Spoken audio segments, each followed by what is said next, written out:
It's okay. It's okay. Like, Freya can definitely force fight, especially at level 4. Man, talk about a battering ram, right? They're hoping that their opponents just group up together and maybe Freya is able to clean up or maybe even start the initial initiation so that Grok might have a better set. Either ways, it's heavily engage heavy on either side, dancing around. Can I say it's pretty cool that they take the Freya away from the team from China? Yeah. Let me use let me use your weapon against you.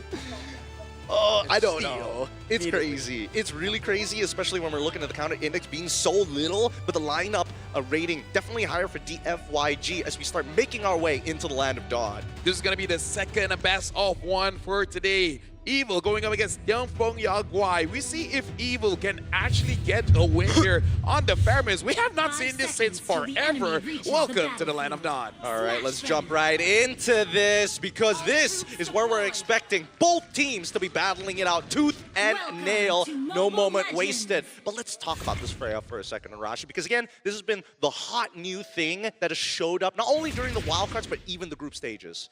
I feel like it's susceptible to getting kited back so much, especially because right now for DFYG, they have a good amount of mobility baked into their composition. And against a dive hero like the Freya, you either kite away from it or burst it down. Technically, DFYG can do both, although with the Vengeance, right? That could be some factor where Ven can buy a bit more time, be a bit more of a problem. But they're also calling their support down to the bottom side as we see the initial invasion from Sayla and Powerful. They need some good damage onto Superkin, but unfortunately still doesn't get the Lethal Wanderer. Yeah, this is what they want to try to do. They want to establish a very early, a lot Powerful, able to push them away. Ooh. Getting chunked pretty hard here. Sayla should be okay, at least for Powerful, able to get his passive off in time. Yeah, either ways, right now, I like what Evil is trying to do, where Powerful is able to delay the minions, so they tried to go for an early freeze, but Dianfengyaoguai said going to the gold lane, understand that Vel honestly doesn't care, even if he's denied of some minions, but you can't say the same for long. So I like that Dianfengyaoguai answered that freeze very early on. E1, by the way, is going for the bargain hunter right here, so trying to go for those early power spikes as fast as possible. Again, I think for a lot of people, including the players themselves, they're looking at that first neutral objective fight, right, with all the ultimates ready. So setting up, clearing waves faster to ensure that you have the EXP lead is actually a big factor that I think both teams are kind of contesting. Another thing we have to consider is that actually there's not as much CC as I would like to see on Dianfengyaoguai. They've got a lot of like decent mobility, but if Ven is on top of it, there's a pretty good chance that Lung might have to just flicker almost instantaneously if he joins that first fight. Speaking of which, it already begun. E1 getting some good damage. Phantom Execution doesn't connect, but Powerful still will collapse. The Brilliance from E1 is good enough, and unfortunately the Darkening cannot trigger in time to get relevant damage. Oh, the knock-up, it's good. Vermin's able to get the ult off in time, and Superkin takes the turtle. Zed able to flicker out of there just in time as Vel. 1v3, sustaining through the damage in hopes that he finds a trade back, and they play it perfectly. Evil, no casualty in the last engagement. Dude, Sayla yanked him away from that kill, man. It worked out so well. DFYG were able to get the neutral objective though, so overall, still pretty even, but Evil is showing that if you want to try and take them in the early game fight, this is exactly what they want. Yeah, that's the kind of brotherly love that I like to see. Vel made it so that Aether could not get the turtle, and then Aether killed him. That's the way. But interesting brand of brotherly love. Yeah. Oh, just you wait. I love Naruto. This is gonna get worse. As this game progresses, I want to see whether it's gonna come to a point where Aether is like, nah. Little bro's gotta sit down. Little bro's gotta sit down at some point. Well, I kind of feel like Lil Bro is having the same idea, because I'm pretty sure it's his job to deal with both Aether as well as Sayla, and then hoping everyone else to be able to deal with Ven, right? Because the biggest problem is going to be Aether. As long as he's out of the fight, sure, the rest deals damage, but not as much. Oh, the engagement is perfect, and unfortunately, Sayla doesn't make it there in time to save him. Fortunately now, with the Netherrealm gone, it's just going to be another head falling over to DFYG. Can I say that I love Faramis, one of my best heroes, but I don't know. I'm hoping Sayla can make it work, so I have an idea of how to play him right now, but I gotta say, I've not been having any luck with this pick. I mean, especially in this game, Rafael, they're just very all-in. If you look at Evil's composition, they can go for a fight, and then they're stuck in there. They can't really get out of it, right? And DFYG are the ones with the mobility advantage. I'm curious about who is actually going to go for the healing reduction first, because DFYG have a lot of healing baked in. Yeah, but unfortunately, Lung has none of that, as he's already been lost 50% of his HP, able to at least stay alive, didn't give too much gold over as the next turtle. It's already here. Yeah, right now it looks like Dianfengyaoguai is going to be the one pulling on their side. Aether only have a few more seconds now on that turtle boat. Vel is just waiting for him to show his face to go in. Hey, Gear is just beating him up, and now the engagement from Sayla is good! They find Zed, take out the trigger finger as the Netherrealm already pops to save lives here. Paramedics on the scene, Super Ken bails out. Lung, he's thinking about this, but how does he help out Vel? Does control the spiral, it's not good enough because that has put him in an all-compromised position as Gear has set it all up, getting another flicker, 3 battle spells, from the side of Dianfengyaoguai, and Gear just continues to provide. Saved! Saved at the last second! Pulled in by the Tsunami Slam! Oh my god! That was the sickest roam play I've seen in a while. How did he predict that? He knew he was gonna flicker, right? He preemptively threw himself. Just tapping away, man. Vel now, 1v3 under turret. And now, Vel should, oh wait, hold on, he didn't take his flowing blood, and now stuck in the middle of 3 as he is getting pounded on. Gone are the days of Alice. Freya here to play. I mean, Vel hold out against Reed, so that's still very, very good here. Dianfengyaoguai as well as Evil. Looks like they are trading places in terms of dominant control. Now the Tsunami Slam, but Gear is going to try and buy as much time as possible with 0 reinforcements on his side of the map. Dianfengyaoguai walk away, taking the lead this time against Evil. If you want to be careful sacrificing Gear that often, because in the early fights, you saw that he was one of the main damage dealers carrying the fights. The fact that he dared to go for that kill on Super Ken, well timing that vengeance was really close, but you have to watch out for the Kalia, man. This is why DFYG, the Kalia can be an engage tool, but as a peel tool, it's just so good as well, because you're stuck in that animation of the Tsunami Slam for so long. Yeah, but I feel like that last play in mid, saving Super Ken, I'm pretty sure that will be a TikTok highlight. It's just about picking which song. That's 90% of the job besides the edit. Yeah, Sayla as well, now having the Lightning Truncheon, I'm actually quite curious how much damage a Faramis can do with the Lightning Truncheon, because again, Faramis is the kind of mage that wants your opponent to clump up to do maximum damage. Plays being made. Gear already getting the darkening out of E1. Does he have the army? Yes, he does. Brilliant's out, and he's now on the run. Vel has to chase him. He knows that his flicker is gone, but he has the vengeance. He can pop it at any time. He finds it into Yi1. Wants to get Lung as well as Evil. Continue. No, this is a guaranteed dive, right? No. Sayla calls it off. It's not safe. The turtle is about to spawn. Yeah, probably the Valkyrie stance is running out. Ooh, Aether, want to be careful here. Should be okay. Then again, it's a 50-50. War Axe purchased by Ben. A huge power spike, and Dianfengyaoguai completely give this up. A no contest for Evil. This is the point in the game where Evil can actually definitely win a lot of fights decisively. And you can see DFYG respected quite a little bit, but look at the chase! Okay, another Tsunami Slam coming out. Netherrealm as well to protect his life as Zed in trouble. Yi1 doesn't know how to get his damage into that middle of his fight. He comes in the middle of the darkening, and now creates space for Lung as he's on top of Gear, flickering forward. Lung takes him out, wants to get Aether. He's gonna get hit by the Dragon Ball. Is he? No, he waits for the perfect time. Aether plays to a T.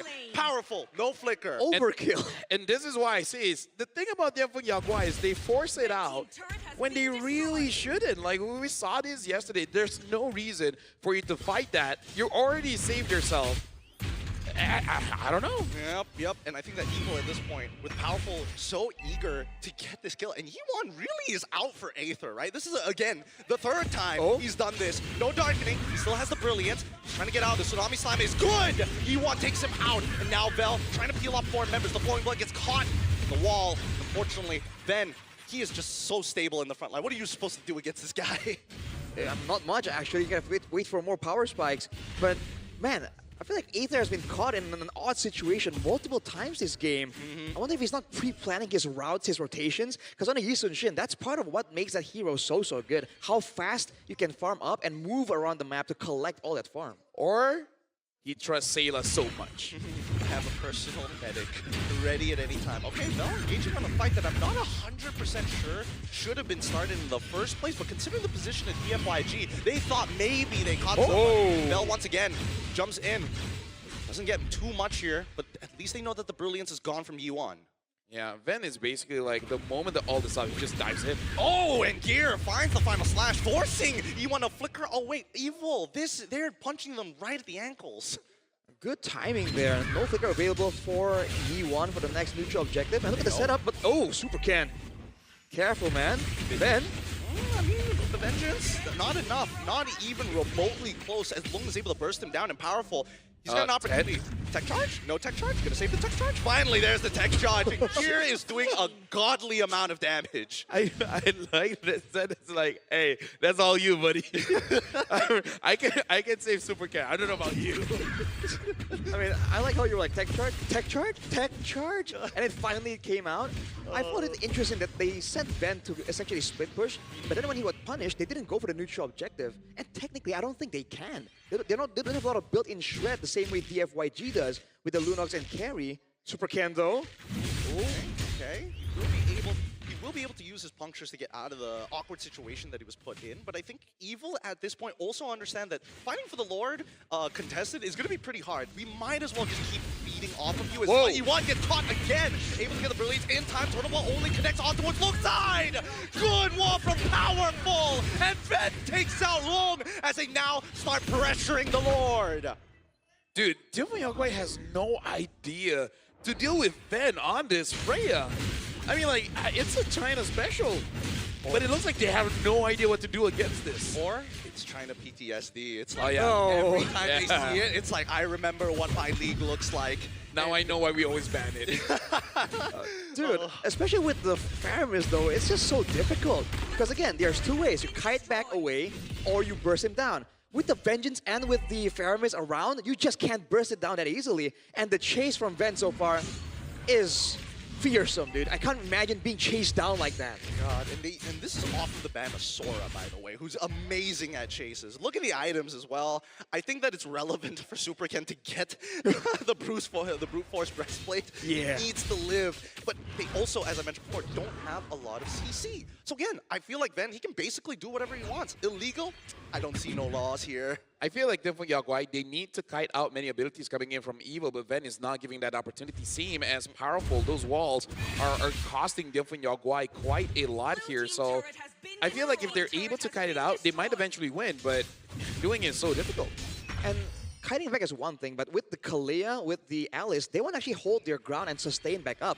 But if Evil can land a few more kills and get more gold, they might be too far ahead for DFYG to even stick around. Whoa, Ven engaging pretty early to get the brilliance out, and now they've even caught it with the help of the Mighty Swing. Well, now we see Gear having to flicker away from the Tsunami Slime as Vel is trying to tank as much as possible. He needs to clear that wave. Finally, the inhibitor will eventually start to collapse with the help of Aether, and they back off. 0 casualties. Once again, the clean technical play of Singapore.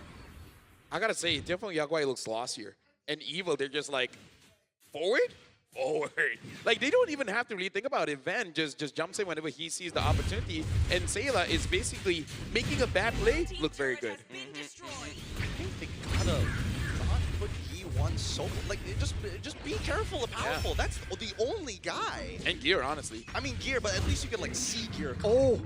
Dude, they did a fadeaway on the orange, and it was alive with a sliver of HP, and they allowed it to take down too. They really seem like they're caught off guard. They're stunned by just the sheer momentum of Evil. Evil basically drafted a good teammate composition and said, all the way, right? No breaks on this train, and they're living up to it. They haven't taken the base turret on the far side away from the Lord, but at this point, they might not even need to. Well, we'll see, because again, the timer, when both teams reach that end game and they start to even out, it's getting shorter and shorter. We've already played 13 minutes in this game, about to hit that 14th, and Evil has only developed a 4.2k. Usually, if you want that dominating victory, you need that 10k differential, but now that we're breaking into the 42k mark, Dianfengyaoguai just needs to make one more base defense. Yeah, looking at the items as well, looks like E1 wants to go for that Holy Crystal. Not sure how much he's far off, but I'm guessing by the time the Lord spawns, he should have that Holy Crystal. Look at this move though, Evil. fully stacking up on the lower side. Now this is the dangerous crossing, and DFYG, they're split up. They made sure that they set up a slow push down on that bot side. Top side is a net negative for Evil for now. They might need to correct that, but they don't mind it pushing it just a bit. Here comes Zed. Might have an opportunity to conceal in hand. Nope, doesn't find the right targets. Knows that Powerful is just too close as they attack the mid lane. E1 able to get out of there with a flicker and as well as a Brilliance, but now he gets chased down by the Valkyrie Queen herself. Ven puts him down into the dirt, and this now becomes a no contest. Where you going? I can't believe I'm right, but Dianfengyaoguai, they win and lose based off how E1 is playing. If he gets caught, it's like, okay, there's no way you guys can win. And he gets caught all the time. Was he caught though? He's gonna ran down. He has the most deaths of the team, dude. I know, but he avoided it. He flicked it out. You know, he tried to outplay it. Ven is like, come here, bro. Dude, come here. He was never getting away from that. Why did you go mid like that? Yes. You're a mage. Yup. Even fighters don't do that. And better yet, it's you're playing a scaling mage, literally all scaling items. It's not like you're looking to protect yourself. There's a better path. It's longer, but it's better. I feel like E1 plays like a jungler. I feel like I see any kind of farm, I need to take it. But here we go. Inhibitor going to collapse. Ven for a position. He's already got 2 autos. Oh, here comes the Tsunami Slam. And now the Nether Realm. Nobody takes any damage as they start breaking away at the members of Dianfengyaoguai. They already made the Thorn Ruin work. Long finds one. Might even get a second here onto Aether. Gets it as well. Starts pushing forward here. Must take the fight. Doesn't get the final slash off, but the triple kill is through. And Evil have been put in their place. I just typed Ben on WhatsApp and then he just died. Yikes. Not my bad, bro. My bad. LFL, he died and he gave the shutdown too long. Yeah. Bro, talk about going from bad to worse. Yup, 6-3-0. Lung's been farming the entire game. And off of those 3 kills, the big shutdown actually got him his 4th item, which is the Blinker gun. He got 2 items from that. Let's take a look at the replay here. Honestly, it starts off really, really well. And then they got stuck in this massive throne. And Lung is just free hitting the whole time. No one was on him. He initially got displaced, but it's like, actually, this works out better for me. And he continues to push on forward. Now, hold on. E1, I swear. Don't do it. You die again. He's not going to die. He's not going to die. He's not going to die. We're cool. We'll chill. But I don't know what Ruin doesn't hit onto anybody. At least Ben, at bare minimum, Phantom Execution. And now we see, the final slash off the Zed doesn't allow him and cancels it as well. No Tsunami Slam. Oof, man, now you're seeing the back and forth because DFYG have caught up. With that sequence of events, Long has the Malefic Gun, but also the Wind of Nature. Whereas before the base defense, I believe he was standing on 3.5 items. So he got a huge boost. Right now, it's Evil.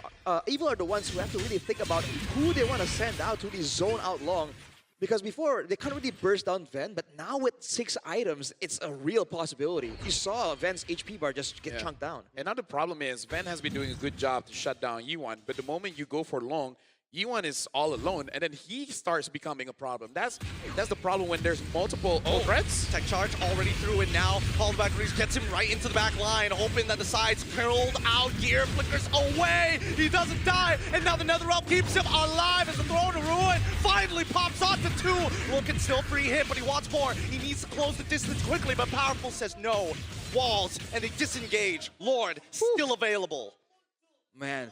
No casualties, but this is the investment that Evil made earlier. They have the far side base tower down, but now this is like a late game. All the items are getting completed for DFYG, and they can shred on the Lord really, really fast, so they have that factor going for them. They can sneak this Lord if Evil aren't careful. Yeah, exactly. That's a big problem that I think Evil knows, so they feel like they gotta contest. Here comes Tsunami Slam already through. Oh, man, he's able to get out just in time. Is Powerful, does find some counterplay. He's gonna come back, but he needs to tech charge. He dies before he gets it off. And now Dianfengyaoguai missing their mid laner. E1 missing, and Bell looking to peel Throne of Ruin onto 3 targets. And Gear can only do so much as Zed tries to save. He has to run. 2 down. The overextension complete, and Long with no more pillars of support quickly wins up Natures to get Super Ken into the mix, and Gear finally dies. Here's the thing, that was Dianfengyaoguai, they hesitated because they saw Vel there, and they're like, do we help him out? Do we not help him out? Because I feel like, oh, he's gonna die, but oh wait, he's surviving much longer than we thought. And because of that, Zed got caught as well. That was a moment of hesitation that Evil just took advantage of. Oh, yeah. Yeah, man. I mean, that might have just cost them the game. This Lord is so important for both teams, and Evil has just gotten it without any contest. The FYG were separated, and when they're not together, this is the quote-unquote weakness of a traditional composition, whereas for Evil, that's exactly what they want. If they can get 5 1v1s, they would take it. Yeah. Really dangerous game here. I mean, the engages coming in for Vel has been good. I see a world where they can actually defend against them, but it comes at a lot of cost, and Evil just need to be unaware of their position. So far, Sayla has just been the big savior with the Netherrealm. Yeah, now Ven having the Malefic Roar will deal much damage. Tsunami Slam already countered. Oh, my. Get long!